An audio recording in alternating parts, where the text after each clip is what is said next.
morning, dear children. Today we are going to study history, lesson number 4, Maharashtra before the times of Shivaji Maharaj.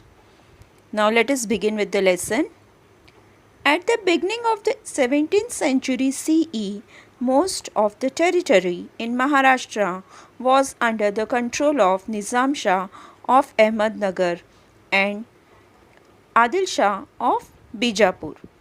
The Mughals had entered Khandesh. Their objective was to expand their power in the south. And that time these Mughals they entered even in Khandesh also, and their main objective was to expand their power in south also. There were settlements of Siddhi people who had come from Africa along the coastline of Konkan.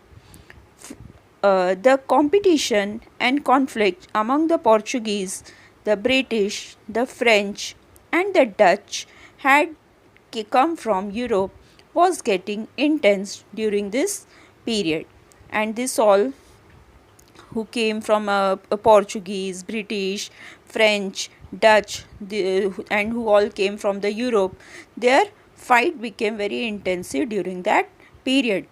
There was stiff competition among them to capture the markets for the trade. So these all powers they were having competition in between them to capture the markets for trade. The Portuguese had already established their rule in Goa and Vasai on the western coastline. The British and the Dutch and French had found an entry through the medium of trading companies by setting up factories. All these powers assess the strength of other powers, kept themselves safe and tried to dominate as much as possible. So these all powers they were trying to strengthen their power in our country and keep themselves safe and dominate the other powers. So this conflict had created instability and insecurity in Maharashtra. These different people from Europe were called Topkar, and these people who came from Europe they were known as Topkar, especially in Maharashtra, on the basis of their customary headgear. They were called as Topkar. It means landholders of Maharashtra because of their traditional cap. They were wearing a traditional cap. So because of that they were called as Topkar during that time.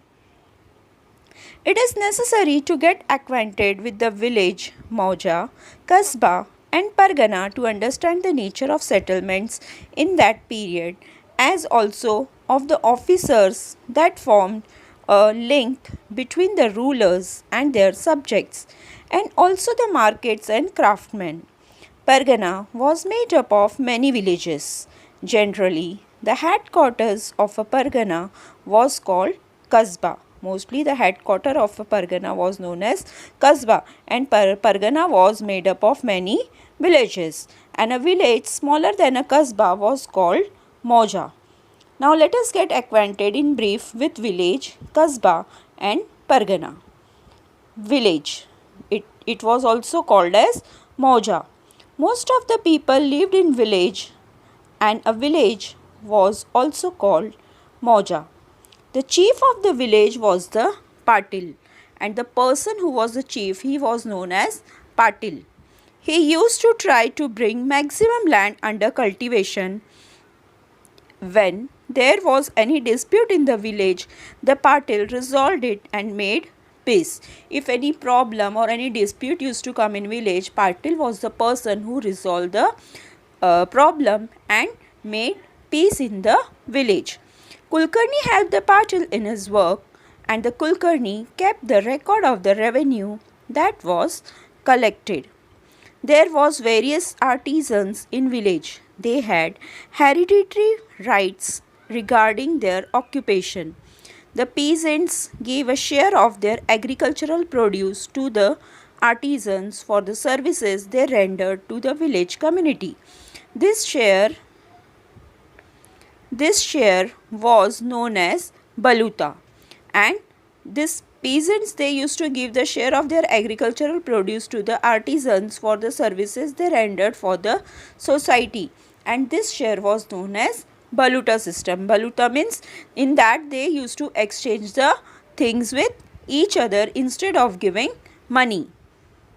The next one is Kasbah. A Kasbah was just like a big village. It was usually the headquarters of a Pargana. Example, Indapur Kasbah of Indapur Pargana. Vai Kasbah of Vai Pargana were the headquarters of those Parganas. Agriculture was the main occupation. There were skilled artisans like carpenters, blacksmiths, etc. in Kasbah. There was usually a market that was also known as Pet adjacent to a Kasbah, and the Shet and Mahajan were the Vatandas of the Pet. Every village did not necessarily have a Pet. The setting up of a Pet was the job of the Shets and the Mahajans. For that, they received some land from the government and some rights from the villagers. And the Mahajans maintained the account of the Pet. It means Mahajan was the person who used to maintain the account of the Pet. Pargana. Many villages together made a Pargana, but the number of villages was not the same in all Parganas. For example, Pune Pargana was a big Pargana. It consisted of 290 villages, and there were 64 villages in the Chakhand Pargana. Shirwal Pargana was small and it had only 40 villages. Deshmukh and Deshpandes were the Watandar officers of the Pargana. Deshmukh was the chief of the Patil in Pargana. The Deshmukhs did at the Pargana level what the Patil did at the village level. It means Deshmukh and Deshpande were the Watandar officers of the Pargana, and Deshmukh was the chief of the Patil in Pargana. It means Deshmukh did the Pargana level and Patil did at the village level. The Deshpande was the chief of the Kulkarnis in Pargana, and the Deshpande did at the Pargana level the work that Kulkarnis did at the village work. These Watandar officers were the link between the people and the government. In case of enemy invasion or drought, these Watandas represent the grievances of the people to the government. If there is any calamity or a natural disaster like invasion condition, then that time these Vatandas, they represent the whatever the complaints of the people, grievances means the complaints of the people to the government. Sometimes these officers misused their powers. They collected more money from the people than was due or did not remit the money so collected to the government. Sometimes these officers, they were misusing their powers. They are collecting the money from the people and they didn't send that money to the government. On such occasions, the people suffered harassment, and during that time, in that condition, the people, they were suffered a lot. Vatan is an Arabic word.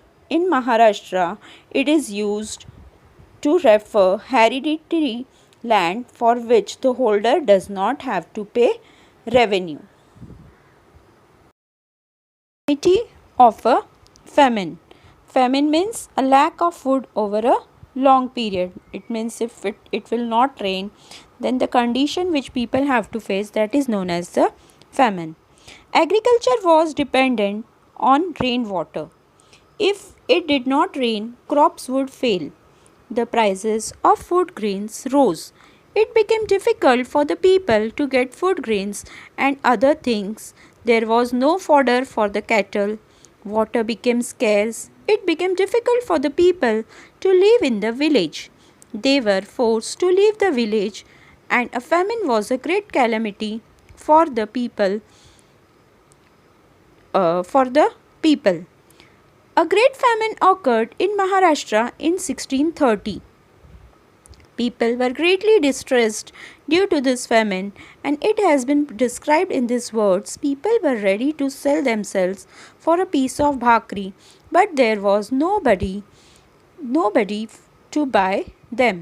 These words are showing that what was the condition of the people during that time, because people were not having to eat anything. There was a severe scarcity of food grains.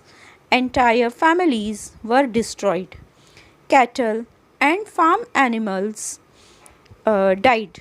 Agriculture was devastated. The famine put an end of industries.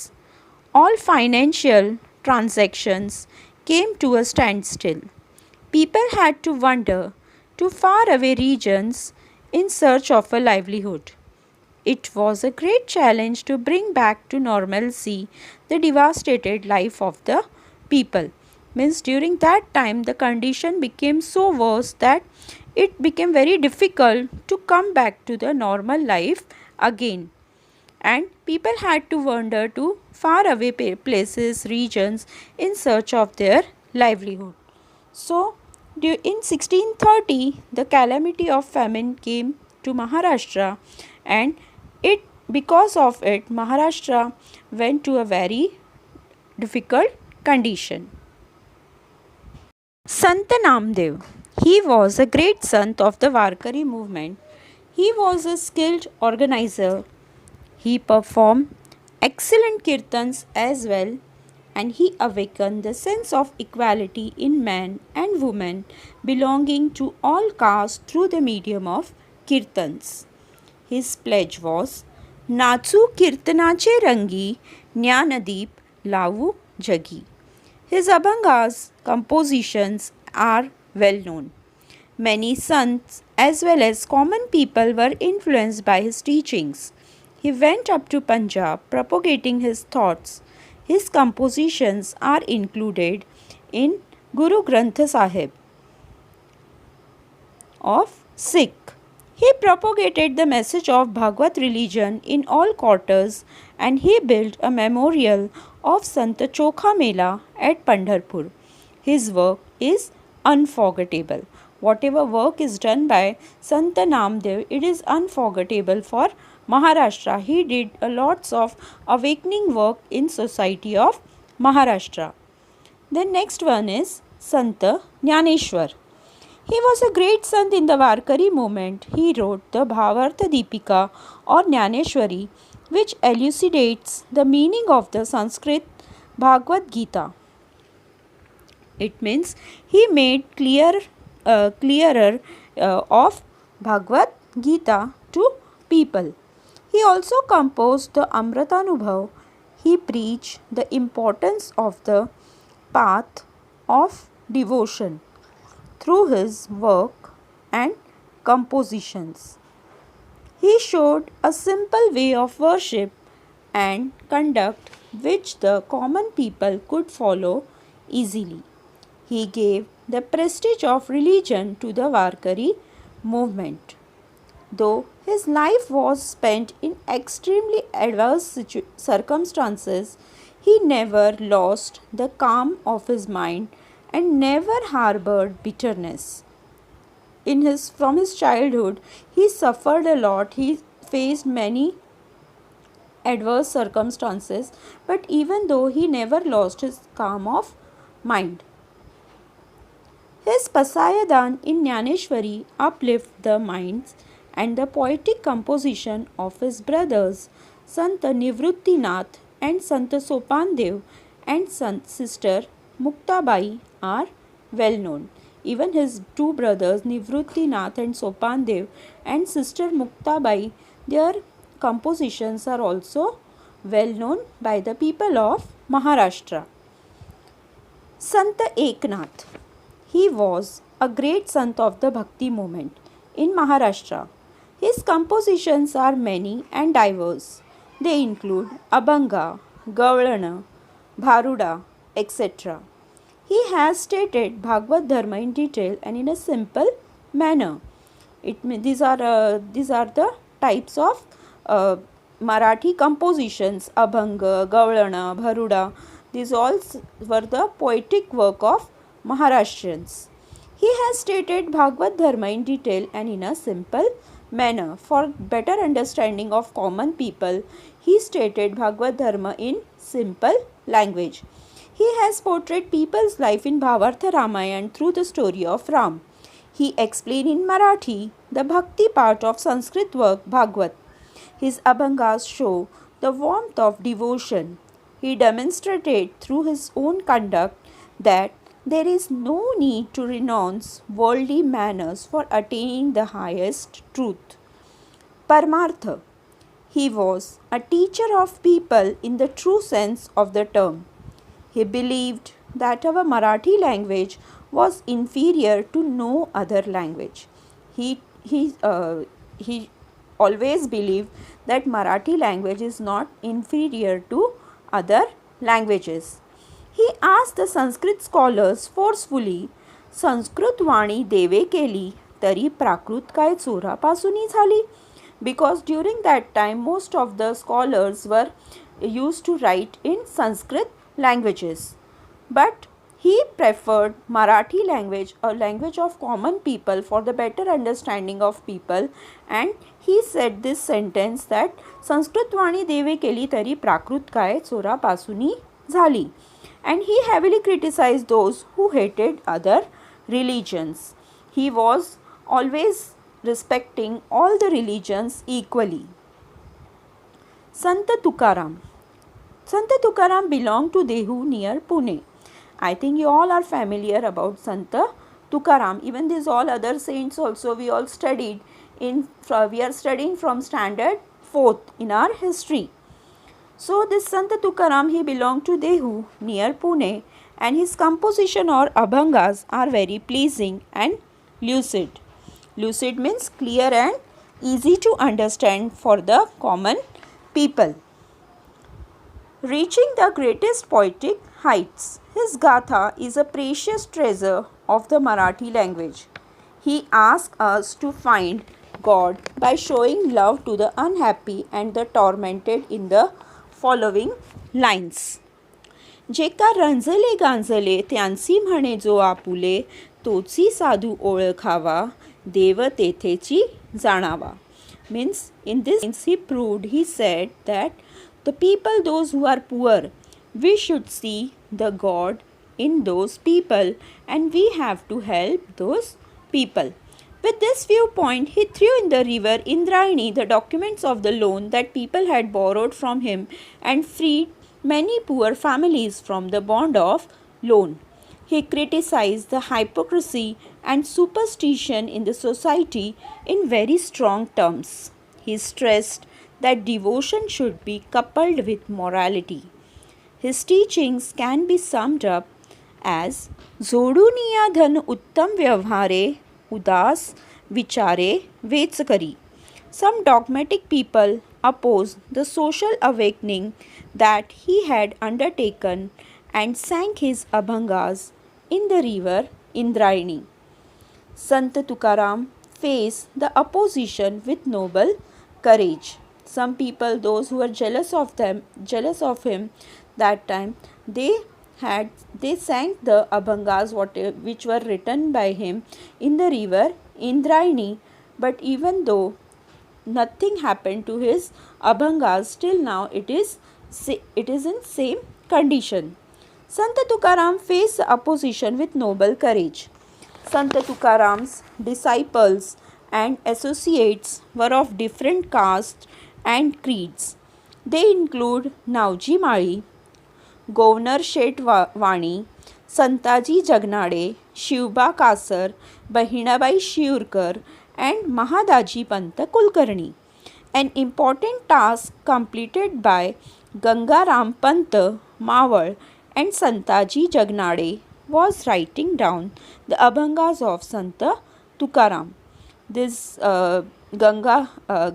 Gangaram Pant Mawal and Santaji Jagde, they had done a very great work. That means the abhangas of Sant Tukaram they completed.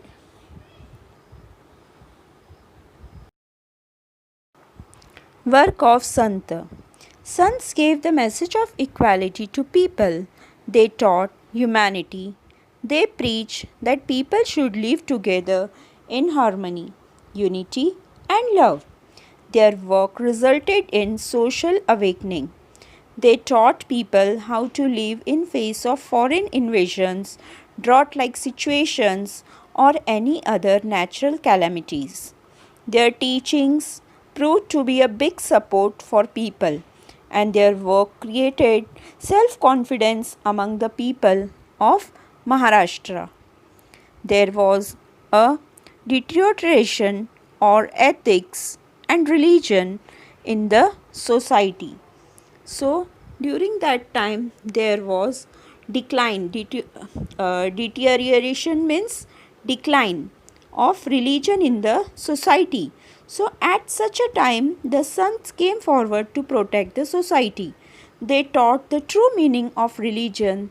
They showed the path of devotion by living among people and sharing their joys and sorrows. Some orthodox and dogmatic people opposed them, but the sons believed that facing the opposition was a part of their duty. Sant Tukaram has explained the mark of a true sant in these words, तुका म्हणे तोची संत सोशी जगाचे आघात. See, in one line only he said so many things, that a santa, we can call a person santa who is understanding this all whatever problems of the world. The Sant elucidated the complex dharma of scholars, shastris and pandits in the language of the people.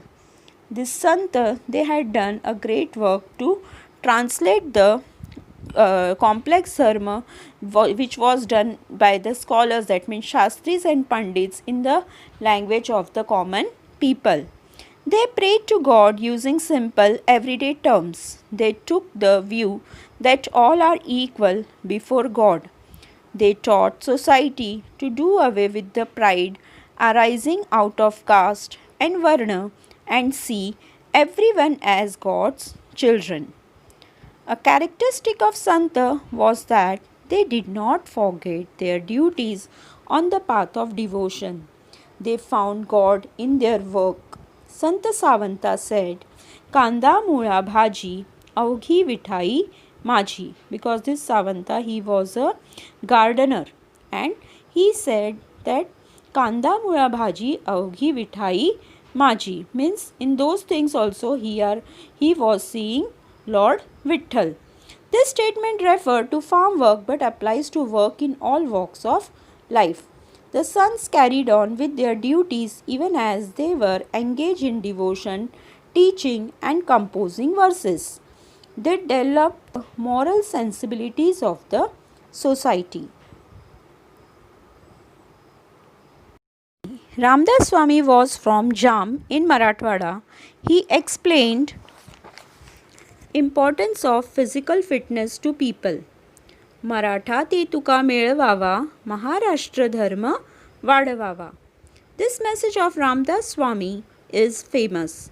He gave practical education and lessons in good conduct through his work like Das Bodh, Karunashtaka, Manache Shlok, and he stated the importance of people's movement and organization and founded the Samartha Sampradaya. Chafal was the center of Sampradaya. He propagated the worship of Lord Ram and Hanuman. He travelled far and wide to propagate his thoughts. So this way Samartha Ramdas Swami, he gave the message of practical education and lesson in good conduct through the work like Das Bodh, Karunashtaka and Manache Shlok. He also stated the importance of people's movement and organization, and he founded many organizations for that work. He propagated the worship of Lord Ram and Hanuman.